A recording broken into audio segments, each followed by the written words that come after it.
Hey everybody, ChapterCast here, ready to explore the fascinating world of stimulus control from Chapter 17 of your Applied Behavior Analysis, Cooper, textbook.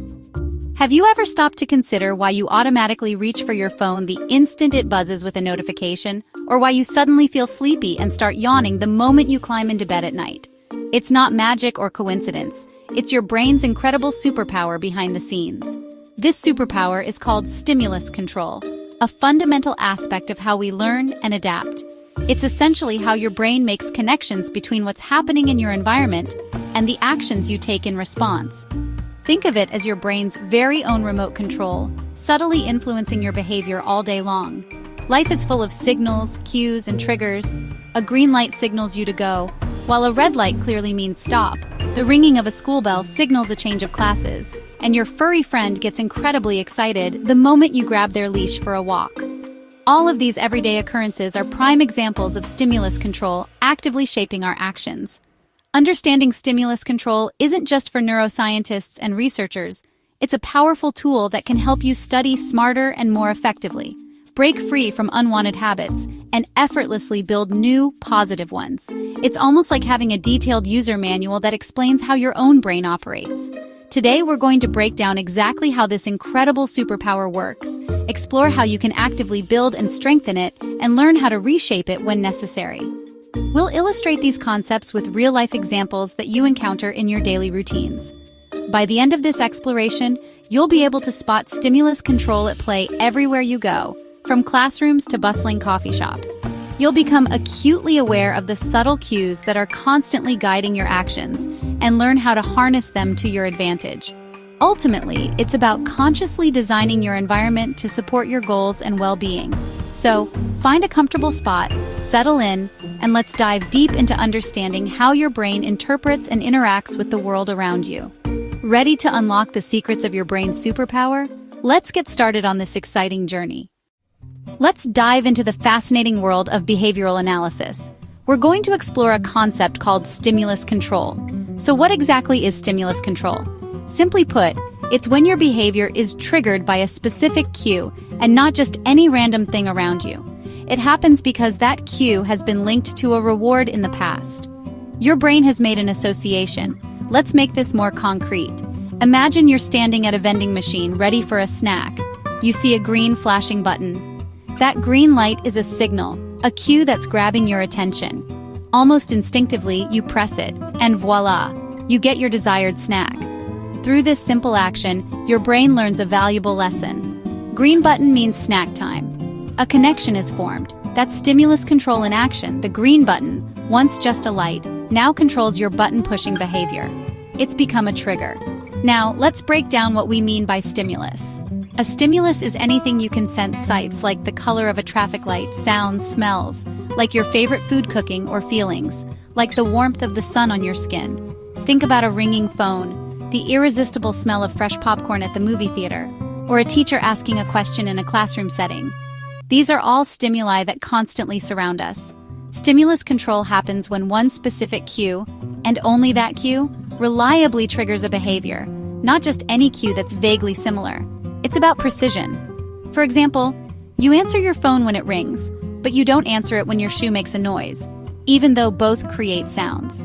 Your brain learns to tell the difference between these sounds because of your past learning history and experiences. When a behavior is consistently rewarded in the presence of a certain cue, that cue essentially becomes a green light, signaling permission for that behavior to occur. This is fundamentally how we learn everything, from the simple act of raising your hand in class when you know the answer, to the crucial behavior of stopping at a stop sign to avoid an accident. Stimulus control isn't about turning us into robots devoid of free will. It's about enabling us to be efficient and effective learners in a complex world. It helps us act at the right time and in the right place, making appropriate choices, ultimately saving valuable mental energy that can be used for other things. Imagine having to relearn what a stop sign means every single time you encounter one. Utter chaos. Stimulus control streamlines our daily lives, making things flow more smoothly, putting many of our routine behaviors on autopilot so we don't have to consciously think about them. That's your brain's clever way of simplifying life and making it just a little bit easier to navigate. Now, let's meet the two main players in this fascinating dance of behavior. The SD, the hero of our story, the green light that guides us forward. And the S delta, its counterpart, the cautionary signal. The SD, or discriminative stimulus in the language of behavioral psychology, is your green light, your go-ahead, the all-clear signal. The cue that confidently signals a reward is available, a positive outcome is within reach, if you act decisively. Think of the inviting open sign on a coffee shop door, beckoning you inside. It tells you, clear as day, come in, step inside, delicious coffee awaits. The SD is your cue to go for it, to seize the opportunity, like a teacher nodding encouragingly, signaling for you to confidently ask a question. The desired behavior is much more likely, almost guaranteed, when the SD is present and clearly perceived. On the flip side, offering a stark contrast, the S delta is the red light, the stop sign. The signal is that a reward isn't available. Your efforts will be fruitless. The closed sign, stark and uninviting on the coffee shop, is a perfect example of an S delta. No coffee, no caffeine boost if you try to enter. So wisely, you don't bother pulling futilely on the locked door. Stimulus discrimination, at its core, is learning to discern the critical difference between the promising SD and the discouraging S delta. Knowing instinctively when to act with confidence and when, equally important, not to waste your energy. A dog quickly learns that the distinctive treat bag sound, SD, reliably means delicious treats are coming, but the rustling of the chip bag, S delta, sadly, does not elicit the same enthusiastic response. Even a young child learns, through careful observation, to tell restroom signs apart, understanding their distinct meanings. This fundamental ability to discriminate between signals is absolutely crucial for successfully navigating the complexities of life. Ultimately, it's all about paying close attention to the right cues, filtering out the noise, and focusing on what truly matters.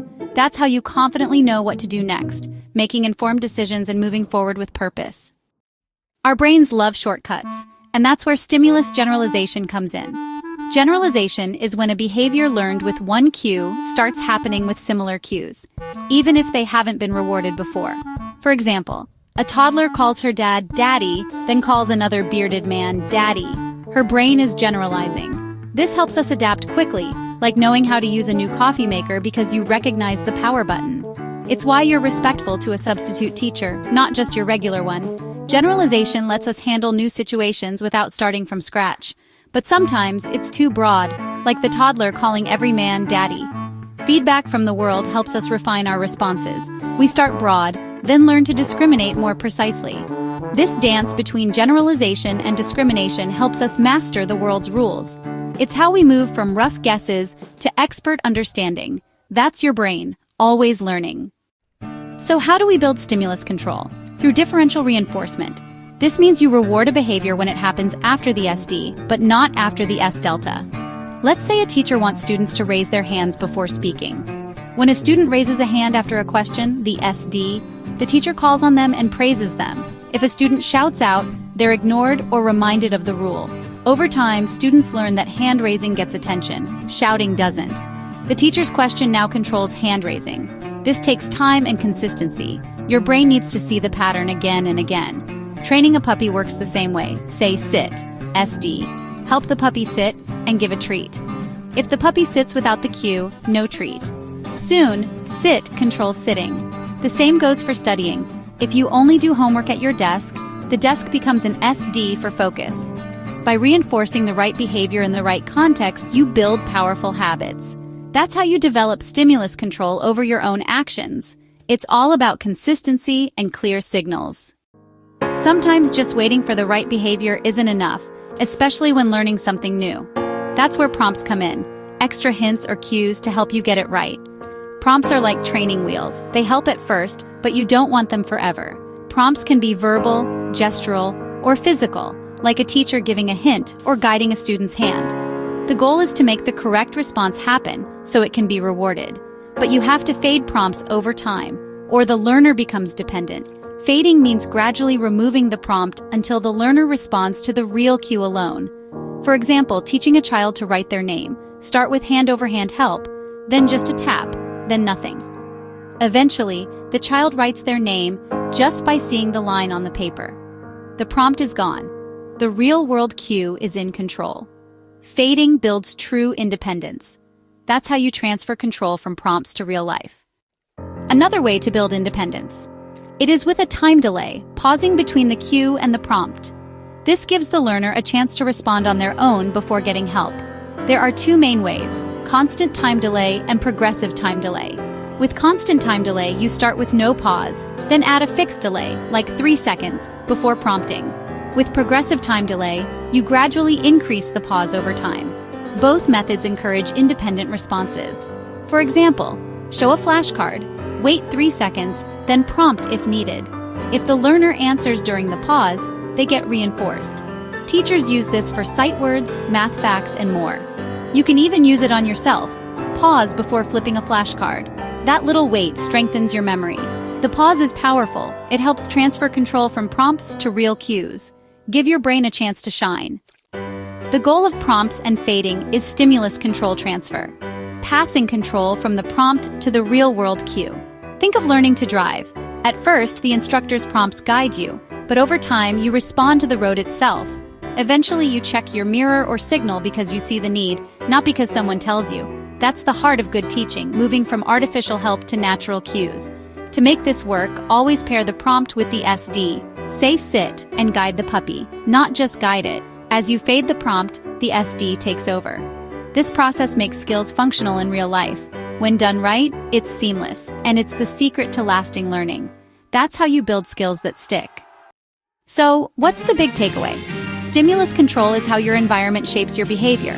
Understanding it gives you the power to learn better, teach smarter, and change habits. It's not just theory, it's a toolkit for real life. Students can use it to build study habits, create a study zone, use time delay, and prompt yourself. Teachers and parents can use clear cues, reinforcement, and fading to teach skills that last. It's about making learning systematic and compassionate. Behavior doesn't happen in a vacuum. It's shaped by cues and rewards. This perspective helps us be more understanding and effective. Start noticing the signals that guide your actions. Use these principles to build new skills or routines. You can design your own cues and habits. Be the master of your own environment. Well, that's a wrap on Chapter 17. Stimulus Control from your Cooper textbook of Applied Behavior Analysis. While we completed our dive into stimulus control, the behind-the-scenes director of many behaviors, if you found yourself thinking, "Oh, so that's why I do that," then you're learning exactly what this chapter wants to teach. Don't forget to like, subscribe, and drop your questions or aha moments in the comments below. Stay curious, stay consistent, and we'll catch you next time on ChapterCast.